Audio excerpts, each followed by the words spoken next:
right, guys? So the 1st of September, we all know that was that day that it happened. People saw figures, people paid, people did this, people withdrew money, and so on.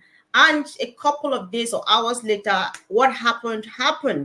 And then, like Brother Oliver says, I had to do whatever he did with his team. And right now, we have been paying again continuously for about 6 to 8 weeks uninterrupted. So, Collins, we just want to know what happens or how easy it is to start back or to get a new system working after I started on the 1st, and then it dropped and everything kind of dropped, and then he got a different system and it's working. How easy or complicated is that? We just want to know. I just want to know.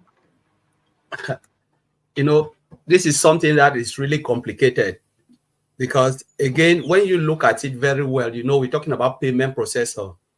A lot of people don't really get it. They look at payment processor. Yes, it is a processor, but to integrate it in a wallet, you're talking about two companies.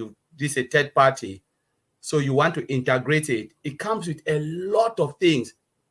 We can talk about, maybe, if I will guess, it can be about 200 APIs connection, because it's not about plug and play. It's about knowing what to do, which one is talking to which one. If I'm calling Vincent, maybe Vincent's name is Vincent, but that Vincent, if I want to use Vincent, I must know the route that Vincent should go. How do I call it my own name? Mine is Collins. I need to know the right one to plug to connect to the right one. Because if you misplace it, it will fail. So you need to know, and all of those endpoints is a lot. So the moment they do that, it's very big job to integrate it into our system. Now think, the first one failed because they couldn't handle the volume. Remove it. You bring in the third one. The second one came. What happened? Failed. This third one comes with a lot of connection and a lot of route. This is something that I have done, so I know. Sometimes they call it one-to-one mapping within the system. It's mapping. So you are looking at it, you say, all right, you ask the third supplier, how do you call this? They call the name. Then you have to look the name that you call in that particular little component to merge them together, to attach them. It's like you're plugging wires together, feed them. So it is not easy. Then it comes with the testing. It comes with all of those things. How do you test the areas? All the areas that, for instance, it's okay, UK, you test the whole UK. Last time I was talking to Oliver and we look at it. I was working on Stripe and I said, Oliver, see, look at this, look at what is happening. Test North America, test this, test that, all the countries, because we're talking about 250 something countries. You need to test all those countries, see if they can pay from that country. It is not easy. After you connect all those cable, put them, let me call it cable in a layman term, you put them together, you plug them together. Now you need to start to test, okay, which country? It is not only testing the money. You need to test fraud detection. What if somebody do it this way? What will happen? What failed payment? All of those conditions must be fulfilled. If something happens, what is the mitigation? How will the system respond? Because you are dealing with money. You cannot put a system that is so porous where somebody can just plug in and then sweep everything. So it is complicated, and thank God that, these people, they are experts. They already know what they are doing.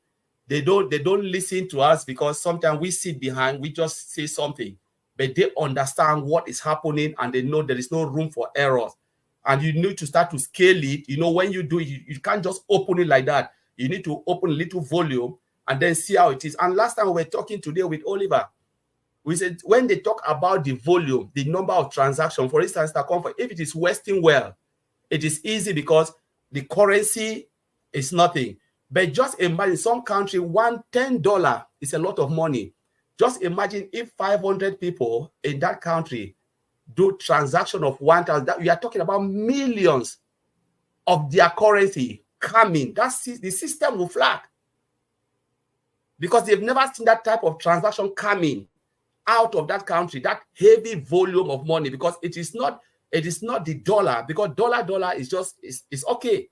Pound is okay. But what if you are doing something from CFR, or you are doing from money that the currency, the currency value is low? and then huge amount of money. Say you are talking about $93 is small when we look at it. But imagine if 100 people in Cameroon, or say Ivory Coast, or say Papua New Guinea, or 500 people, they are paying from their currency. It is a huge volume. And the system look at, my goodness, this type of money, I've never left this country. What is happening? Flag. So they need to control that volume for the system to be used to the transaction. Then they scale it up. The system used to know that, okay, we are used to this volume. And that's what Mr. Mufareh was saying, that the control, because they've never seen it. We are dealing with most of the countries, and they've never seen that huge amount of volume coming in and out. Else the system will flag like it's money laundering. So that's why they were controlling all those processes. So it is very important for affiliate to understand that when it comes to transaction, it is not easy. It is not. That's why most companies, when they limit it in Europe, it's easy. Ask yourself, PayPal, how many countries PayPal is? PayPal is in Europe or developed country. We don't have PayPal in Africa because they don't want to stand that stress of transaction. Okay, we have Momo. We don't have Momo here. They have Zelle in America. And these are the things, they look at it. Most people come with mobile wallet. They look at transaction, which one is cost effective from them. There was a time I told somebody, I said, all right, if you want to buy something, all of us use Amazon. Try to ship something, say Amazon, choose a country, a non-destination, a country that they don't ship. They'll tell you we don't ship because they don't know how to collect the money. They are running away from that tax because they don't want to pay the tax and all of those things, and the hassle, getting your product there. They'll tell you, no, we can't do it. Because one is about payment. So these are the things. But ONPASSIVE is handling this, and it will be a model where people will follow. Look at if they can do this transaction across the globe. It is huge for a company like this. Somebody will talk about Apple. Apple, how many? When you want to talk about Apple, it's most of them, you can buy something, but when you want to ship, you ship the phone, people buy, ship it somewhere. But if you want to use Apple Pay, how many countries do you have Apple Pay? So I'll leave it there, Mr. Comfort.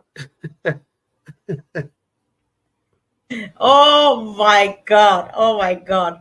That is massive. I think for some reason, I just thought that somebody needs to know, because like Ash says, this is that moment for you and myself to decide whether you want to be successful.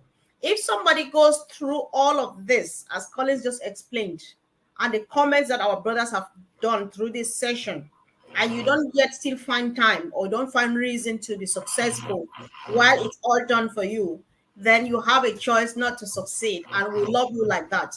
Thank you, brothers. Thank you, family, for all the powerful contributions. See you again soon. Tomorrow is Sunday. Heroes webinar continues at 2 p.m. Eastern Standard Time. Come on, let's have more updates. Let's have some Q&A. And of course, keep it going. This 2024 is going to